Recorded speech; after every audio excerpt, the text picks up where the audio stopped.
Assalamualaikum warahmatullahi wabarakatuh. Innal hamdalillah nahmaduhu wa nasta'inuhu wa nastahdi wa nastaghfiruh wa na'udzu billahi min shururi anfusina wa min sayyiati a'malina. Man yahdihillahu fala mudilla lahu wa man yudlil fala hadiya lahu. Ashhadu an la ilaha illallah wahdahu la syarika wa ashhadu anna Muhammadan abduhu wa rasuluh.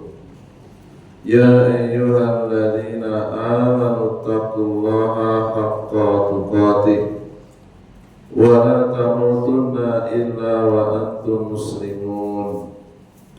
Ya ayyuhan nasu taqu rabbakum alladhi khalaqakum min nafsin wahidah wa khalaqa minha zawjaha wa bassa minhuma rijalan katsiran wa nisaa. Wattaqullaha alladhi tasaaluna bihi wal arham innallaha kana 'alaykum raqiba. Ya ayyuhalladzina amanu taqullaha wa qulu qawlan sadida yuslih lakum a'malakum wa yaghfir lakum dhunubakum wa man yuti'illaha wa rasulahu faqad faza fawzan 'azima. Wa qala nabiyyu sallallahu alaihi wa ala alihi wa sallam fa inna asdaqal hadisi kitabullah wa khairal hadi hadi Muhammad sallallahu alaihi wasallam wa syarrul umuri muhdatsatuha fa inna kulla muhdatsatin bid'ah wa kulla bid'atin dhalalah wa kulla dhalalatin finnar. Ahibati fillah rahimani wa rahimakumullah. Jamaah salat maghrib Masjid Al-Mukhlisin rahimani wa rahimakumullah. Alhamdulillah kita dipertemukan kembali oleh Allah Subhanahu wa taala dalam kajian rutin kita membahas pokok-pokok agama Islam, membahas pokok-pokok keyakinan Nabi kita Nabi Muhammad SAW dan seluruh para sahabatnya. Salawat serta salam semoga tercurah limpahkan kepada beliau, kepada keluarganya dan sahabatnya serta orang-orang yang mencintainya sampai akhir zaman. Dan semoga Allah SWT pada malam hari yang penuh berkah ini menurunkan ilmunya melalui kitab ini sehingga kita bisa mengambil manfaat, mengambil faidah dan bisa mempraktekannya sebagai bekal untuk menghadap Allah Subhanahu wa taala. Di halaman yang ke-54 bagi yang punya PDF-nya. Qala al-mu'allifu, berkata Imam Ahmad rahimahullahu taala, al-jidalu fid dini, berdebat dalam masalah akidah, dalam masalah keyakinan, dalam masalah agama. Wa an la yukhasima ahadan wa la yunazirahu wa la yata'allamu al-jidala. Beliau mengatakan tidak boleh seorang pun, tidak boleh seorang muslim dan juga seorang muslimah untuk berdebat dalam masalah akidah, dalam masalah pokok-pokok agama, dan tidak boleh mempelajari ilmu debat dengan tujuan untuk memperdebatkan agama atau akidah. Fa innal kalama fil qadari war ru'yati wal qur'ani wa ghairiha minas sunani makruhun wa manhiyun anhu. Sesungguhnya berdebat tentang dalil-dalil takdir, ayat-ayat atau hadis-hadis yang membicarakan takdir, yang membahas melihat Allah, apakah Allah itu dilihat di hari kiamat atau tidak, padahal sudah jelas dalilnya.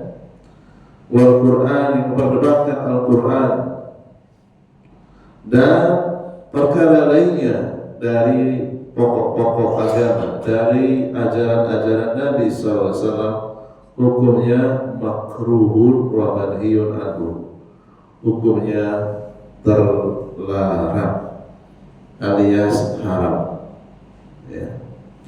La yakunu sahibuhu wa in asaba bi kalamihi as-sunnata, walaupun orang yang berdebat tentang akidah itu ucapannya sebagian ada yang bersesuaian dengan hadis Nabi, la yakunu sahibuhu, maka pelakunya bukanlah min ahli sunnati, bukan termasuk ahlu sunnah. Jadi kalau ada orang yang suka berdebat tentang akidah, itu adalah tanda kalau dia itu bukan ahlu sunnah berdasarkan kesepakatan para ulama. Jadi hindarilah berdebat tentang akidah, ya. Walaupun ucapannya sebagian mencocoki hadis Nabi, perbuatannya itu bisa mengeluarkan orangnya dari status ahlu sunnah wal jamaah. Hatta yada'a al-jidalah, dia akan kembali dikatakan sebagai ahlu sunnah wal jamaah kalau dia meninggalkan perdebatan. Wa yusallima, dia pasrah dengan seluruh dalil, baik itu dari Al-Quran ataupun dari hadis Nabi. Wa yu'mina bil athari, dan dia wajib beriman dengan keduanya, dengan Al-Quran maupun dengan hadis Nabi. Karena Islam itu bukan agama cocokologi, bukan mencocok-cocokkan. Tapi agama Islam kita ini adalah agama yang dibangun di atas ilmu. Ilmu yang dimaksud adalah qala Allahu, qala Rasul. Allah Subhanahu wa taala berfirman, Rasulullah SAW bersabda. Asyarhu, penjelasan dari ucapan Al-Imam Ahmad rahimahullah ta'ala, bayyana al-muallifu rahimahullahu annahu yajibu 'ala al-muslimi an yu'mina bil ahadisi. Beliau menjelaskan hukumnya wajib bagi setiap muslim dan muslimah untuk beriman, untuk percaya dengan seluruh hadis-hadis yang datang dari Nabi SAW, baik akal sehatnya sudah mengerti ataupun akal sehatnya belum mengerti. Karena masing-masing orang prosesor otaknya itu berbeda-beda. Ada yang Pentium 1, ada yang Pentium 2, ada yang Core berapa sekarang? Ya sudah berkembang pesat ya. Beda-beda orang itu prosesor otaknya. Makanannya juga berbeda. Ada yang makanannya selalu gizinya tinggi, tentu berpikirnya berbeda dengan orang yang makanannya jauh dari standar gizi yang cukup. Itu berpengaruh terhadap otak, ya. Wa alla yukhasima ahadan wa la yunadhirahu, tidak boleh bagi seorang pun dari kaum muslimin untuk mencoba mencicipi berdebat dalam masalah akidah. Wa la yata'allamu al-jidalah, tidak boleh mempelajari ilmu debat, teknik berdebat, ya. Strategi berdebat, gitu ya. cara menjatuhkan lawan, apakah dengan gebrak meja, dengan melotot, atau dengan suara yang lebih keras dari lawan bicara. Ini tidak boleh dipelajari, khusus dalam masalah akidah. Adapun berdebat dalam masalah adu rumus matematika nggak apa-apa, adu rumus fisika nggak ada masalah, adu rumus astronomi, rumus kimia nggak ada masalah. Itu kan sifatnya tidak absolut. Ada fakta baru, rumus lama ditinggalkan, nggak ada masalah. Para ilmuwan sudah biasa seperti itu. Ada jurnal baru yang mengalahkan jurnal sebelumnya, maka jurnal yang terbaru yang dipegang. Biasa seperti itu. Dalam kesehatan juga begitu. Ya kan, penyakit yang dulu cocok dengan obat A misalnya, karena penyakitnya bermutasi, sudah nggak relevan lagi. Penyakitnya sudah kebal, ganti lagi obat baru. Biasa. Nggak ada masalah. Dalam masalah di luar agama, dalam masalah dunia nggak ada masalah. Ini yang diharamkan adalah berdebat dalam masalah akidah, dalam masalah agama. Dan terkadang bukan dengan istilah debat, agak halus sedikit, diskusi, tapi ujung-ujungnya sama debat. Ya, itu jebakan saja, halus diskusi. Ya, nggak ada moderatornya, nggak beraturan. Ya kan, ujung-ujungnya ada debat. Ya, judulnya diskusi, tapi isinya debat. Bungkusnya bagus, dalamnya terlarang, sama saja. Fakul hadza matlubun minal muslimin, dan ini adalah kewajiban, dituntut bagi setiap muslim untuk menghindari perdebatan dalam masalah akidah, dalam masalah agama. Fa innal khusumati wal jidala fid dini manhiyun anhu, karena hukum berdebat, berjidal dalam masalah akidah, dalam masalah agama, hukumnya terlarang. Li'annahu idza khasama al-insanu wa nadhara fi an-nususi faqad yu'addi bihi ila al-inkari wa ta'wili wal khusumatu wal jidalu min tariqati ahli al-bid'ah. Karena ketika seseorang itu memperdebatkan dalil-dalil, nas-nas, baik itu ayat Al-Quran maupun hadis Nabi, terkadang bisa menyeretnya, ujung-ujungnya dia akan mengingkari, menolak ayat maupun hadis, mentakwil, menafsirkan tidak sesuai dengan penafsiran Rasulullah dan para sahabat. Ini berbahaya.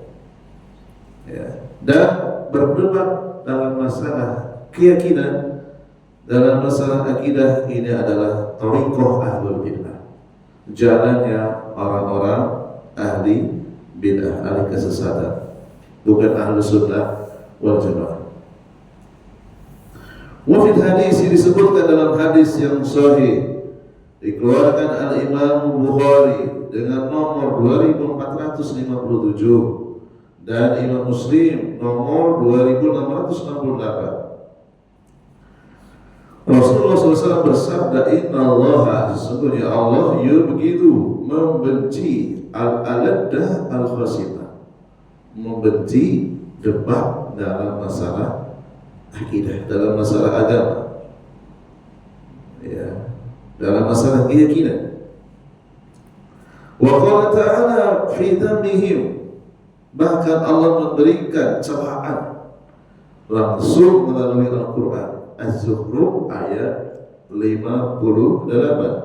Badhum, bahkan mereka, yaitu orang-orang yang sesat, suatu kaum khosimuna, yang suka memperdebatkan akidah atau keyakinan. Warawat al-Ajuri fi syari'ati bi sanadin hasanin an Mu'in ibni Isa qala, Imam Al-Ajuri dalam kitabnya Asy-Syari'ah dengan sanad yang hasan meriwayatkan kisah seorang sahabat yang bernama Malik bin Anas radhiyallahu anhu dari Mu'in bin Isa diceritakan, beliau berkata, in sarafa Maliku ibnu Anas radhiyallahu anhu. Malik bin Anas radhiyallahu anhu pulang yauman, pada suatu hari, minal masjidi, dari masjid. Setelah pulang, wa huwa muttaqiun ala yadi, kemudian beliau duduk bersandar di atas tangannya. Falahiqahu rajul, ada seorang laki-laki menyusulnya dari belakang. Ya, yuqala lahu Abu al-Juwairiyah. Laki-laki tersebut dipanggil dengan panggilan akrab Abu Juwairiyah, bapaknya Juwairiyah. Ya, gitu ya. Orang Timur Tengah begitu, kalau memanggil nama akrab dipanggil dengan nama anaknya. Gitu ya. Abu siapa? Abu Hasan, Abu Ali. Oh, anaknya berarti Ali. Ya. Abu Janda. Anaknya janda semua mungkin ya. Karena yuthimu bil irja'i, laki-laki ini membawa pemikiran irja. Apa itu irja? Irja itu suatu pemahaman yang menyimpang di dalam Islam. Mereka berkeyakinan amal itu tidak termasuk iman. Iman itu ya sudah dalam hati saja. Jadi orang yang sholat dengan orang yang meninggalkan sholat, imannya sama. Itu kelompok Murji'ah. Beda dengan Ahlus Sunnah. Ya, al-imanu yazidu, iman itu bertambah bitta'ati, dengan melakukan ibadah, dengan ketaatan. Wa yanqusu bil ma'asi, dan iman itu bisa berkurang dengan melakukan maksiat. Itu keyakinan Ahlus Sunnah wal Jamaah yang dipahami oleh Rasulullah dan para sahabat. Orang-orang Murji'ah tidak. Orang yang berzina dengan yang tidak berzina, selama dia di dalam hatinya masih beriman kepada Allah, imannya utuh 100%. Nah, ini keliru. Ya. Itu namanya irja. Faqala, dia mengatakan, ya Abu Abdillah, wahai Abu Abdillah, nama panggilan sahabat Malik bin Anas radhiyallahu anhu, yukhatibu Malika, mengajak bicara kepada sahabat yang mulia Malik bin Anas. Isma', tolong dengarkan, minni syai'an, satu sekali ini saja, dengarkan dariku sesuatu. Ukallimuka bihi wa uhajjuka wa ukhbiruka birra'i, aku akan menyampaikan pendapatku di hadapanmu. Nah, Malik bin Anas sudah tahu laki-laki ini membawa keyakinan Murji'ah, dan itu sesat. Ya. Qala lahu Maliku fa in galabtani, lalu Malik bin Anas menasihati laki-laki ini, bagaimana jika engkau mengalahkanku? Seandainya engkau mengalahkanku dalam mendebatku. Qala, laki-laki tadi menjawab, in galabtuka ittaba'tani, jika aku mengalahkanmu maka engkau harus ikut akidahku. Ya, kira-kira begitu. Ya, maka Malik bin Anas radhiyallahu anhu menjawab, fa in ja'a rajulun akhar fakallamana. Lalu bagaimana jika ada laki-laki lain, misalnya saya kalah debat denganmu, aku ikut akidahmu. Ada lagi laki-laki lain mendebat kita dan mengalahkan argumentasi kita, maka Abu Juwairiyah, laki-laki yang memiliki akidah Murji'ah tadi, mengatakan, natba'uhu, ya kita harus ikut dia, kata Abu Juwairiyah. Faqala Malik rahimahullahu ta'ala, berkata Malik bin Anas, Ya Abdullah, wahai hamba Allah, ba'athallahu azza wa jalla Muhammadan sallallahu alaihi wasallam bidinin wahidin. Sungguh Allah telah mengutus Nabi Muhammad membawa agama yang satu, tidak lebih dari satu. Seandainya agama yang diturunkan Allah itu, yang dibawa oleh Nabi Muhammad itu 2 atau 3, layak untuk diperdebatkan. Mana di antara 2 dan 3 yang harus diikuti? Tetapi yang dibawa cuma 1, ya, tak pantas untuk diperdebatkan.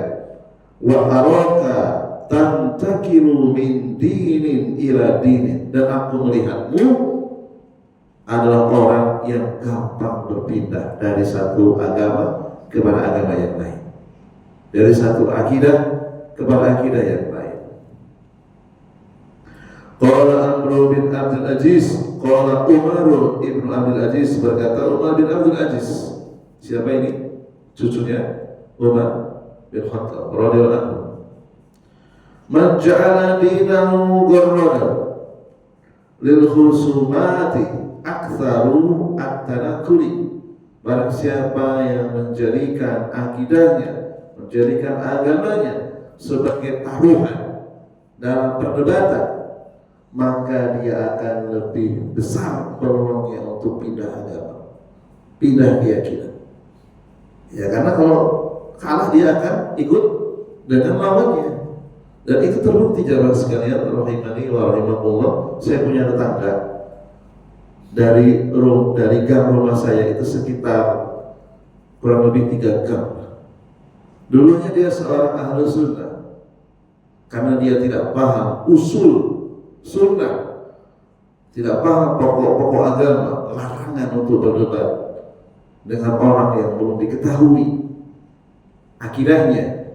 Dia berdebat lewat WhatsApp berjam-jam, berhari-hari. Dia merasa dirinya selevel, padahal lawan debatnya ini adalah senior, sudah jauh lebih berpengalaman dari yang dia debat, kalah debat. Nah, sekarang sudah berubah. Ya, sekarang sudah berubah, mudah sekali mengeluarkan seseorang dari Islam. Ya. Dia mengatakan sekarang ini tidak ada lagi namanya kebodohan. Jadi siapa saja yang tidak paham tentang syirik akbar, dia melakukannya langsung dikafirkan. Tiap hari seperti itu. Lalu saya blokir. Saya nggak mau ya mendapatkan satu kata atau satu kalimat yang itu bisa jadi racun. Dia memahami kitab ulama tidak dibimbing oleh guru, belajar otodidak. Tidak bisa membedakan perkataan ulama yang umum maupun yang khusus. Perkataan ulama itu kan ada 2 jenis, ada yang mutlak, ada yang umum, ada yang muqayyad, ada yang khusus. Kalau dicampur aduk bisa berbahaya. Fatwa seorang ulama yang ada di suatu negeri, misalnya, itu terkadang tidak bisa dipraktekkan di negara yang lain. Dia mencampur adukan fatwa suatu ulama di negara A, dia praktekkan ke seluruh negara. Nah, ini berbahaya. Di Saudi Arabia, dari TK sampai perguruan tinggi, hampir di setiap kecamatan atau desa itu ada ulamanya, ada imamnya yang mumpuni. Berbeda dengan negeri kita.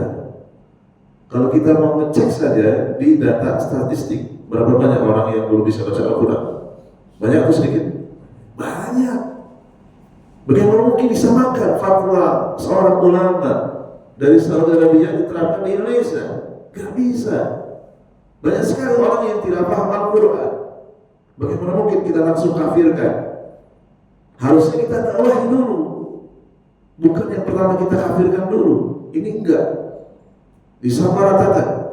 Internet sekarang sudah merata di seluruh dunia. Siapa bilang? Tidak semua orang mampu berlangganan internet.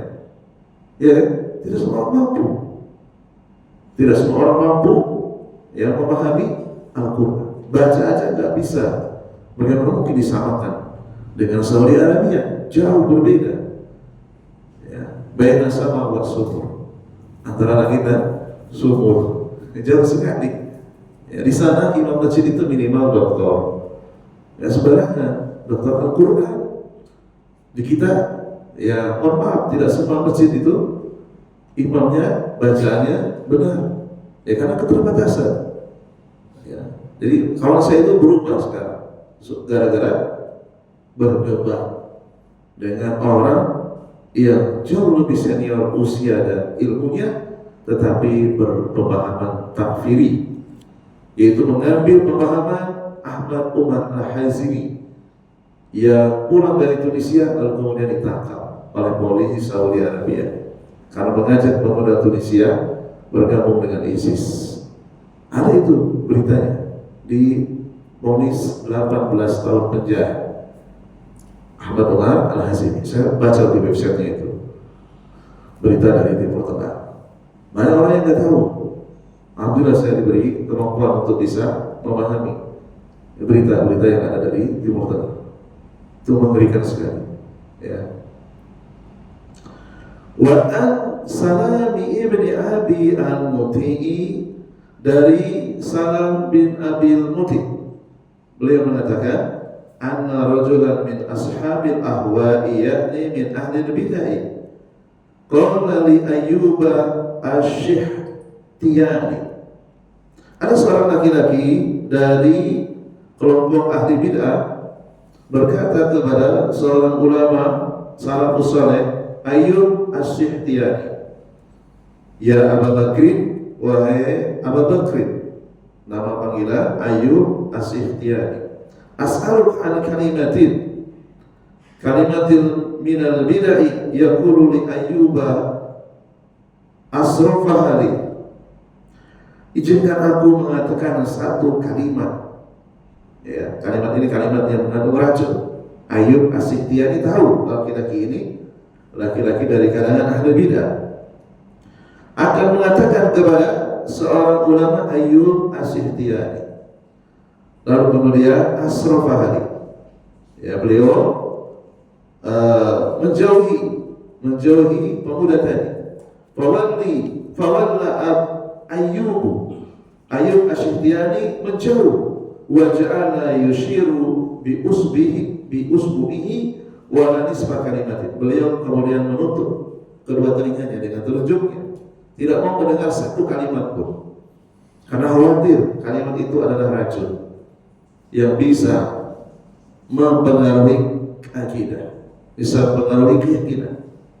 Yakni la yuridu yukallimu ahlal bid'ah, beliau tidak mau mendengarkan satu kalimat pun dari seorang ahli bid'ah yang suka menolak hadis-hadis Nabi SAW. Wa yuridu al-jidal, beliau tidak melayani debat. Rawahu al-Ajuri fi asy-Syari'ati, diriwayatkan dalam kitab Asy-Syari'ah karya Imam al-Ajuri. Wa ruwiya an Muawiyah ibni Qurrah, diriwayatkan dari Muawiyah bin Qurrah, beliau mengatakan al-khusumatu fid dini tuhbitul a'mala, perdebatan dalam masalah akidah, dalam masalah agama itu bisa menghancurkan amalan-amalan. Ada orang yang tadinya sunni, tadinya ahli sunnah, dia berdebat, ilmunya tangguh, kalah debat dengan ulama Syiah, maka akhirnya dia berpindah akidahnya. Tadinya dia menghormati Abu Bakar As-Siddiq, Umar bin Khattab, Utsman bin Affan radhiyallahu anhu, lalu berbalik arah, akhirnya dia mencaci maki. Ya, barang siapa yang mencaci kepada sahabat, sepakat ulama, dia telah keluar dari Islam, amalannya hancur, ya, dengan sebab keluarnya dia dari Islam. Qala Al-Hasan ibnu Ali Al-Barbahari fi Syarh Sunnah, berkata seorang ulama salafus saleh Al-Hasan bin Ali Al-Barbahari dalam kitabnya Syarh Sunnah, wal kalamu wal jidalu wal khusumatu fil qadari khasratun manhiyun anhu, inda jami'il farqi. Berdebat tentang masalah takdir ini dilarang dalam segala perdebatan. Li'anna al-qadar sirruh, karena takdir itu adalah rahasia Allah. Wa naha ar-rabbu jalla ismuhu al-anbiya. Allah yang memiliki nama-nama yang tinggi telah melarang al-anbiya, seluruh para nabi, an kalami fil qadar, untuk memperdebatkan masalah takdir. Para nabi saja dilarang oleh Allah SWT. Wa nabiyyu anil husumati fil qadari. Demikian juga Nabi kita tercinta Nabi Muhammad SAW melarang untuk memperdebatkan masalah takdir. Ya. Wa karihahu ashabu Rasulullah SAW wa tabi'una. Demikian juga seluruh para sahabat Rasul, seluruh para sahabat Nabi dan para tabi'in melarang untuk memperdebatkan masalah takdir. Demikian juga para ulama, al-ulama'u wa ahlul wara', ya, mereka karihahu, membenci perdebatan dalam masalah takdir. Wa nahaw 'anil jidali fil qadar, mereka melarang berdebat dalam masalah takdir. Fa'alaika bitaslim, wajib bagimu untuk menerima seluruh ayat-ayat ataupun hadis yang berkaitan dengan takdir. Wal iqrari wal imani, wajib mengimaninya. Wa i'tiqadi ma qalahu Rasulullah SAW fi jumlatil asya, wajib mempercayai seluruh apa yang disabdakan Nabi SAW dalam seluruh hadis-hadis yang beliau ucapkan. Wasbut an ma siwa dzalika, diamlah, jauhilah dari memperdebatkannya.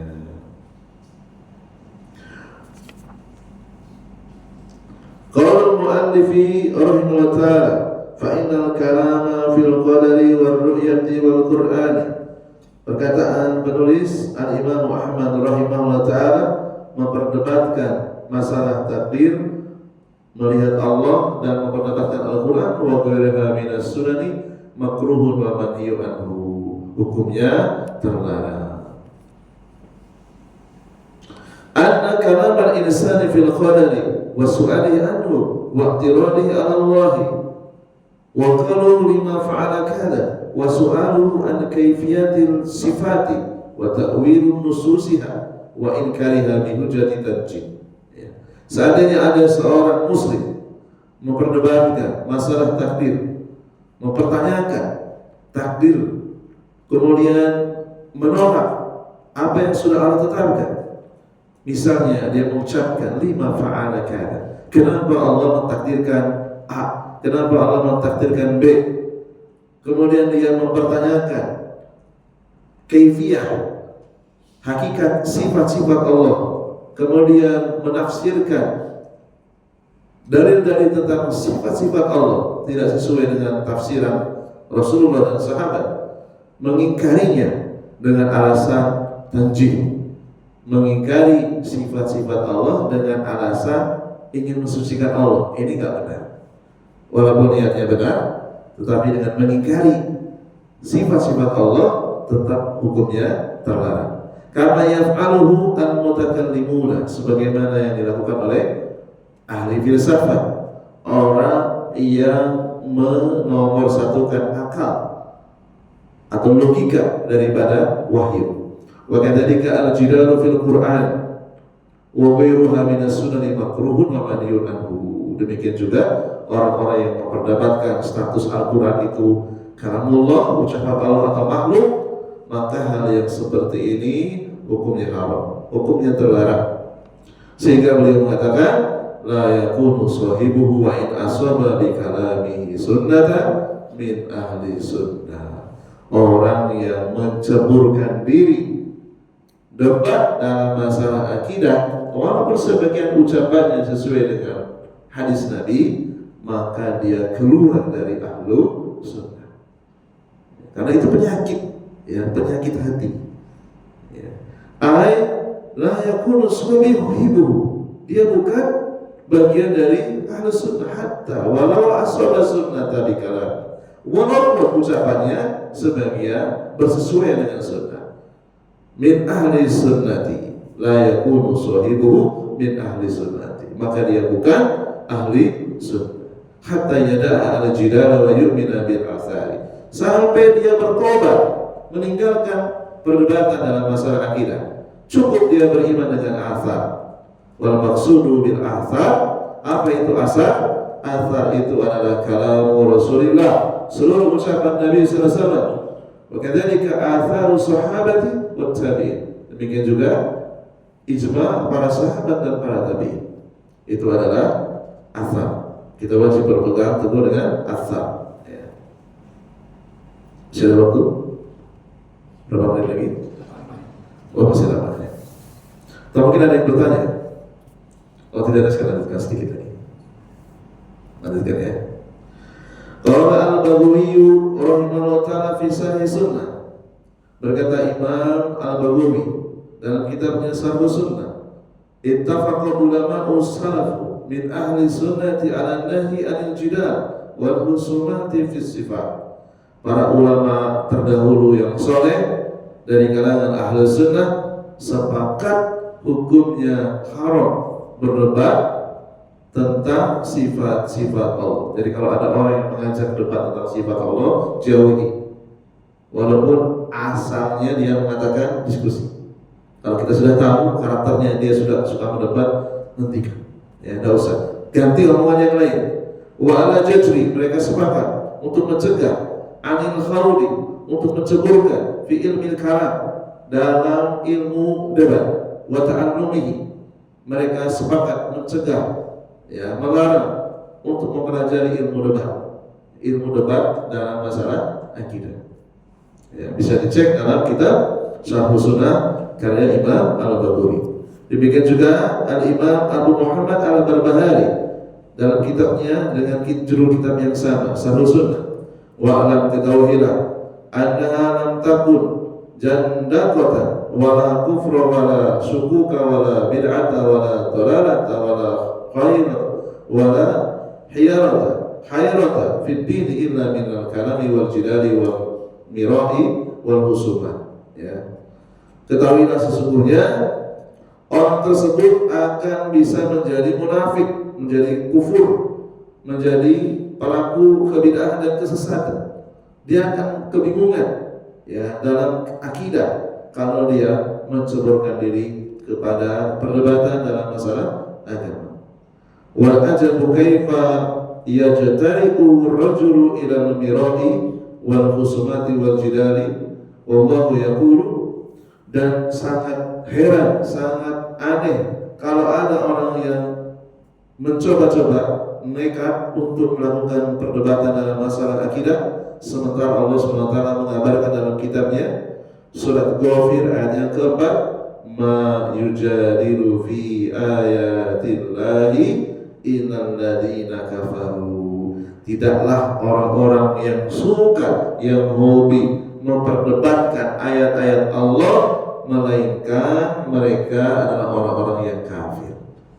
Jadi orang yang suka memperdebatkan ayat-ayat Allah itu adalah sifatnya orang-orang kafir.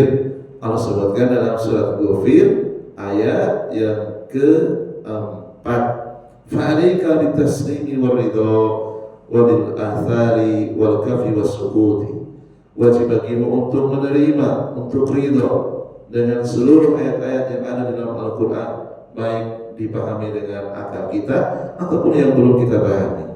Wajib untuk menerima athar dan diam, hindari dari perdebatan.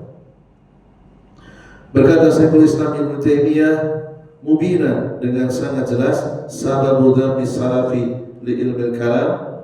Qala rahimahullah ta'ala, di antara perkataan Syekhul Islam Ibnu Taimiyah, sebab para ulama terdahulu mencela ilmu debat agama, di antaranya para ulama terdahulu, para imam terdahulu tidaklah mencela ilmu debat, ya, bukan semata-mata karena istilah-istilah penggunaan kata yang meragukan. Di antaranya kata al-jauhar, yaitu maknanya unsur, wal arab maknanya zat, wal jismi maknanya tubuh, dan lain sebagainya. bal li anna al-ma'aniya allati yu'abbiruna anha fi hadhihi al-ibarati fiha min al-batili al-madmum fil adillati wal ahkam. Ya. Bahkan orang-orang yang suka berdebat, mereka membawa ungkapan-ungkapan yang maknanya batil, maknanya bertentangan dengan dalil, dengan hukum, maka wajib untuk melarangnya. Yajibun nahyu anhu listimali hadhihi al-alfadhi ala ma'anin mujmalatin.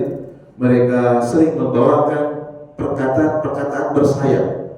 Ya, sekarang sudah keren ya, perkataan mujmal, bersayap. Tahu ya bersayap? Yang kanan mengandung kebenaran, yang kiri mengandung kebatilan. Orang tidak bisa membedakan. Ya, finnafi wa isbat, baik dalam menolak maupun dalam menetapkan. Karena kita bodoh, terkadang semua yang kita dengar itu benar, padahal sebagian batil, boleh jadi 70% batil, 30% benar. Nah, kita nggak bisa membedakan, bahaya. Ya. Kama qala al-Imam Ahmad fi wasfihi li ahli al-bid'ah. Ya. Sebagaimana Imam Ahmad mengatakan kepada orang-orang yang suka menolak hadis-hadis Nabi, yaitu ahli bid'ah. Beliau mengatakan, hum mukhtalifuna fil kitab. Mereka itu orang yang pemahamannya kacau terhadap Al-Quran, keliru pemahamannya. Ya. Muhalifuna lil kitab, akhirnya mereka menyelesaikan Al-Kitab, menyelesaikan Al-Quran karena pemahaman yang kacau. Muttafaqun ala mufariqatil kitab. Yatakallamuna bil mutasyabih min al-kalami wa yad'una juhalan nas. Mereka sepakat untuk meninggalkan Al-Quran ketika logika mereka merasa lebih tinggi daripada Al-Quran. Mereka berbicara dengan ayat-ayat yang masih samar, sengaja untuk menipu manusia yang bodoh. Ayat-ayat yang masih sama, ayat-ayat yang sebetulnya harus ada perincian, dibawakan ayat-ayat itu. Yahda'una juhalan nas, untuk menipu manusia yang bodoh, sehingga manusia itu takjub dengan retorikanya. Akhirnya dia ikut pemahamannya tanpa sadar. Ya. Sunnahnya lebih sunnah alaihim, dalam rangka menipu orang-orang yang bodoh. Dan banyak sekali, ya, banyak sekali, tak terhitung jumlahnya. Ya, mereka ada aktif di media sosial, ya, baik dalam bentuk teks maupun dalam bentuk audio visual, banyak sekali. Wa kana musalafi fi hadha tawil, ya, ini banyak sekali, ya, panjang sekali kalau mau diuraikan. Kemudian ada sebuah hadis yang hasan, sudah habis waktunya, terpaksa kita hentikan. Subhanallah wa bihamdika, asyhadu an la ilaha illa anta, astaghfiruka wa atubu ilaik. Assalamualaikum warahmatullahi wabarakatuh.